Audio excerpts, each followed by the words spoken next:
I am going to take a short break. Oh man, like it's been a very, very eventful past week. I went to Los Angeles, California for a vid summit. When I was done with all of that, the very next day, I went to the Renaissance Festival. After that, I met up with 2 people to go foraging. And those 2 people are like educators and they teach people how to forage and stuff. They know a whole ton about mushroom and plant identification. It was a ton of fun and I learned a lot from them. But I am so like exhausted.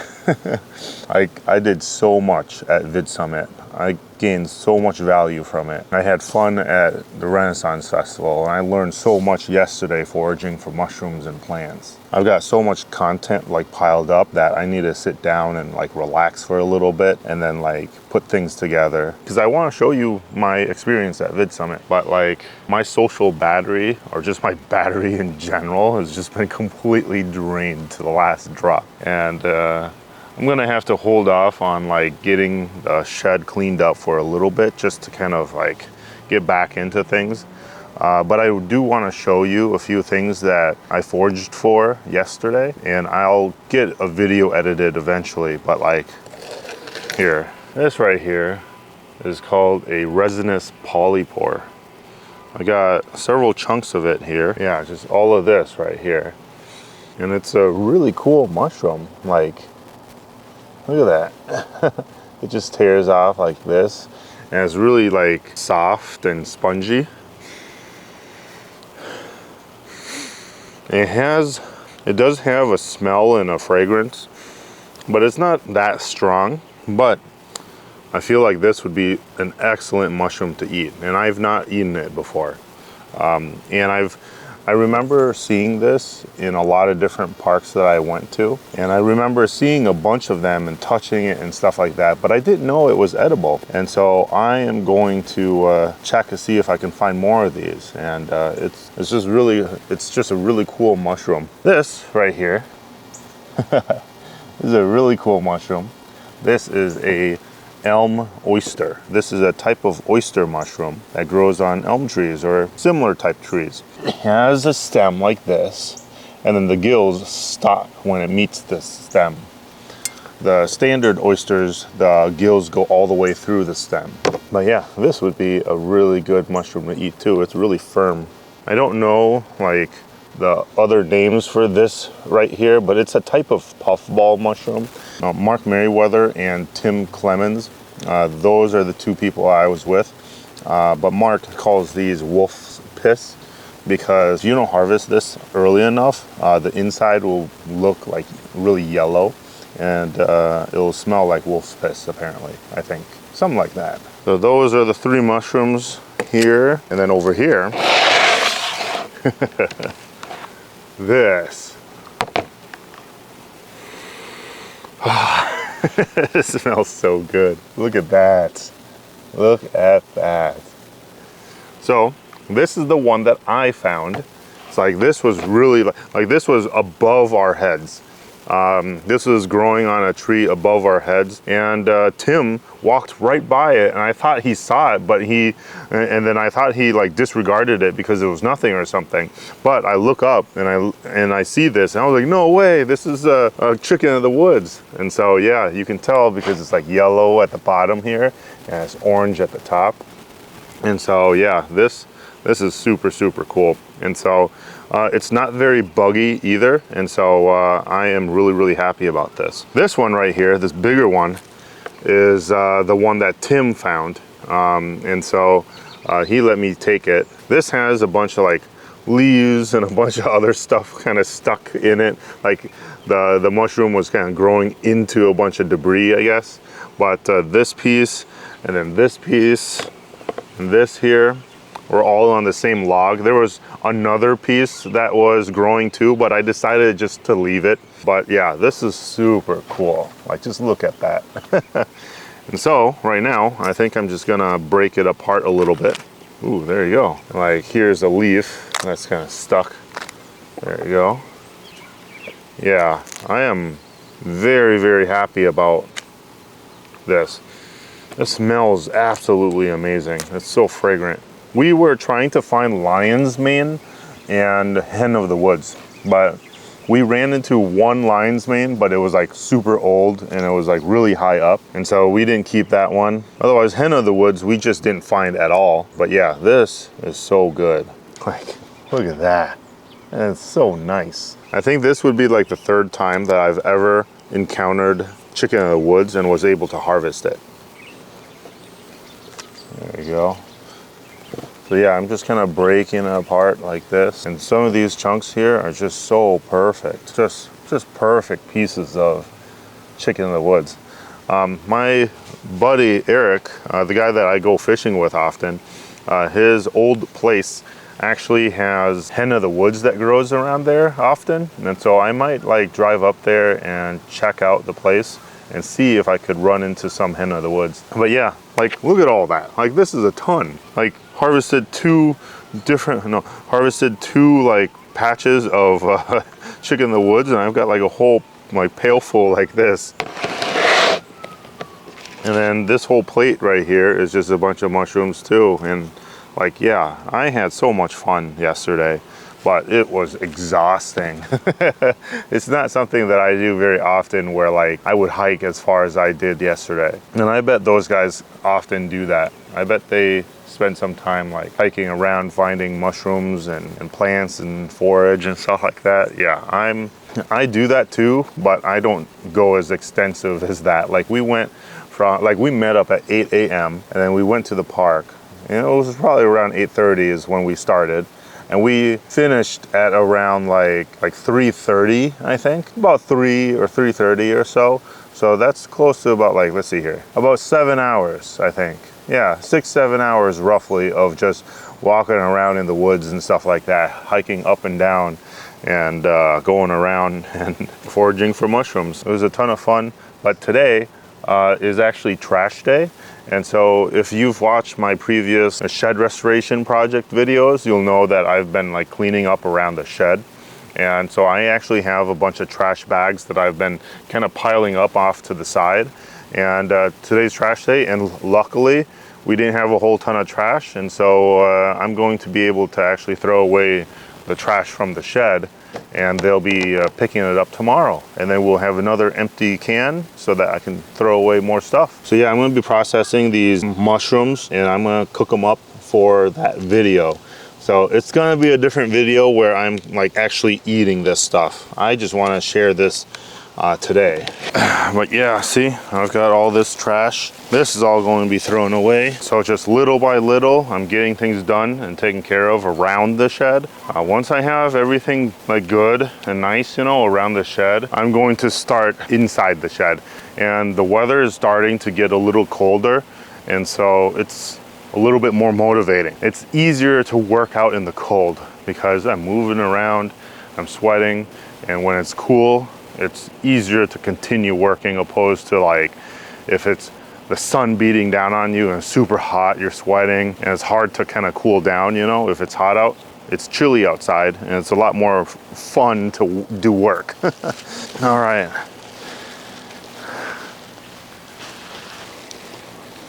Let me show you what's going on around the shed for now and just kind of provide you with an update. So right here is the side of the shed.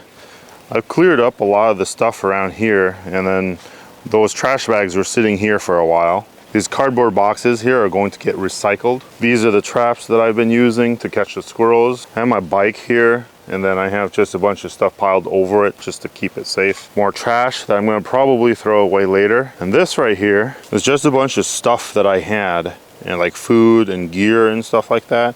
I had it in this here, and it was sitting over here. Or yeah, over here, and I collected water and stuff throughout the winter, spring, and summer so far. So like water from up here has been spilling into it, and so yeah, last week I dumped it all out, and then I found all of this stuff. I was able to salvage some stuff already, but yeah, I'm gonna toss this. I'm gonna sift through this, and then I'm gonna toss all the stuff that I can't keep. I've got that bucket right there is a bucket of chicken feathers that kind of rotted away because of the water that's been spilling into it. And in one of the videos I found these are my cast iron Dutch ovens, and they're all rusted, and these can be restored. I'm going to spend some time figuring out what I'm going to do to restore them.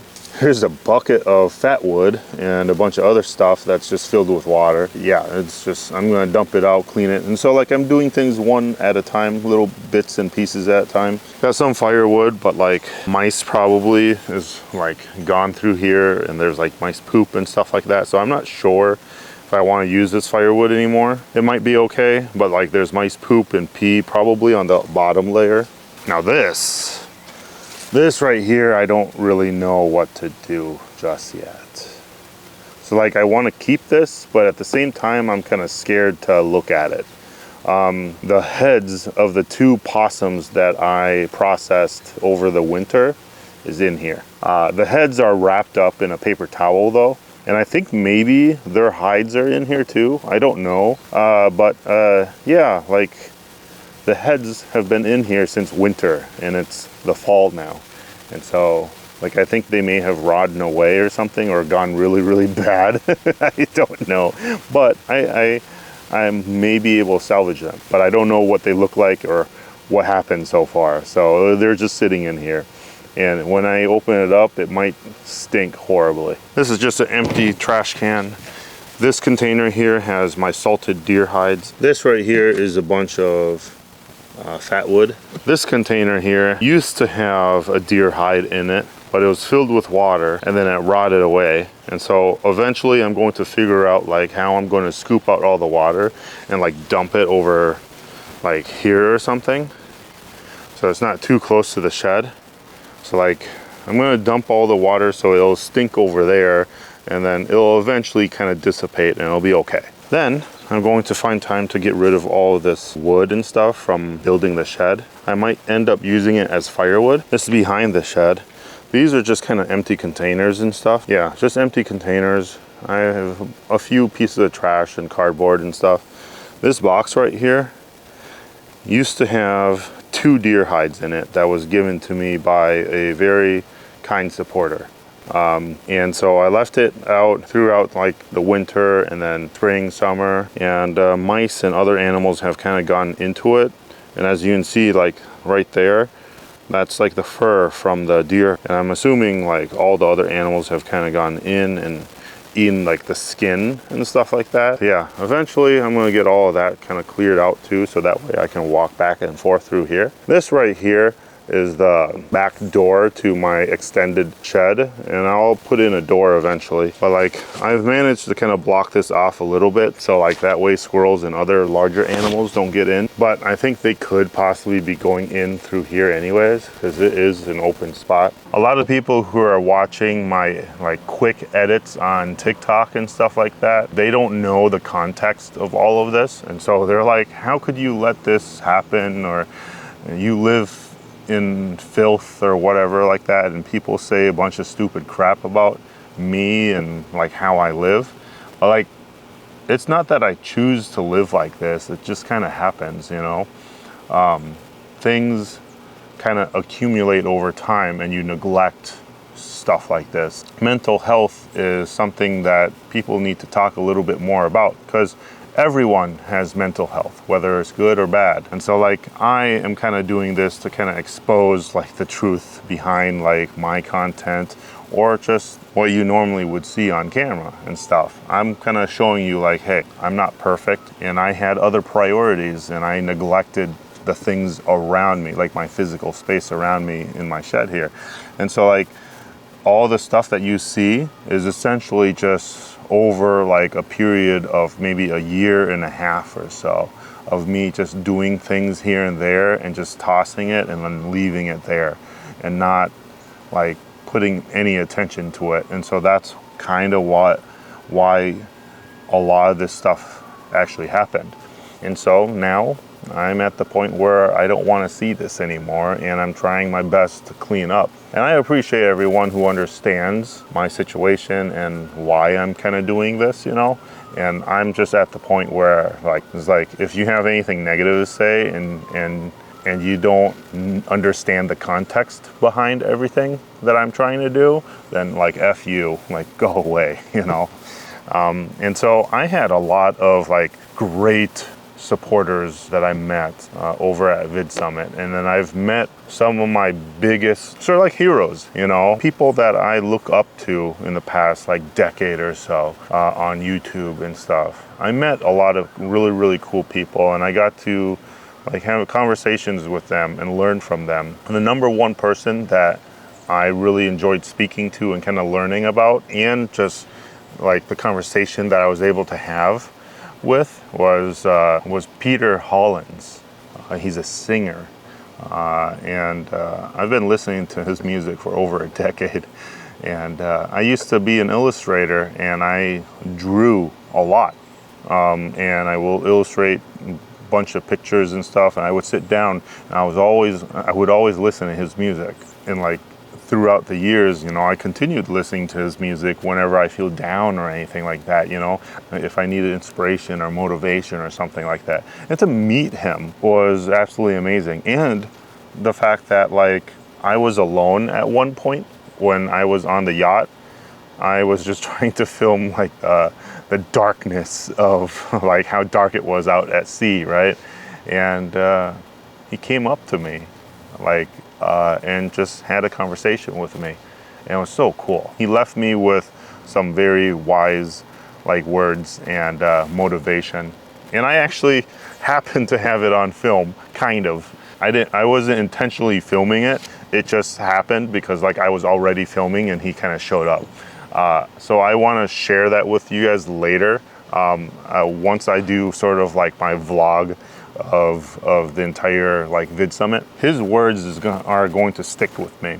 And I think that was sort of like that barrier that I needed to get past. Someone like him, right, who's been so successful on YouTube and just so successful in his personal life and everything, you know, for him to kind of encourage me to keep going, you know, and to like F everyone who like hates on you, like it really meant a lot to me. And so like I really could give two shits now, you know, about some nobody that thinks that I'm crap or something, because the people who actually stick around are the actual important people, the people who like are here every day watching my videos, you know, even if I only have like 100 views or even like 10 views on a video, like those people are the ones that are actually important who are watching my videos. I mean, the haters are gonna hate, and they're like some of my biggest supporters too, because they watch my videos just so they can find something to hate on. I'm just gonna ignore them. Who cares about them? And so yeah,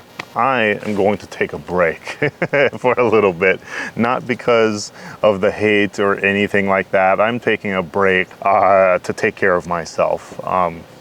Physically, mentally, I just need some time to recharge after like this whole week of like excitement. And so, yeah, I appreciate you guys watching and all of your support. And you will see me in a few days, right? I'm not going to be gone for very long. I'm going to figure something out, and I'm going to get stuff up for all of you. So, yeah, I will see you next time. All right, peace out.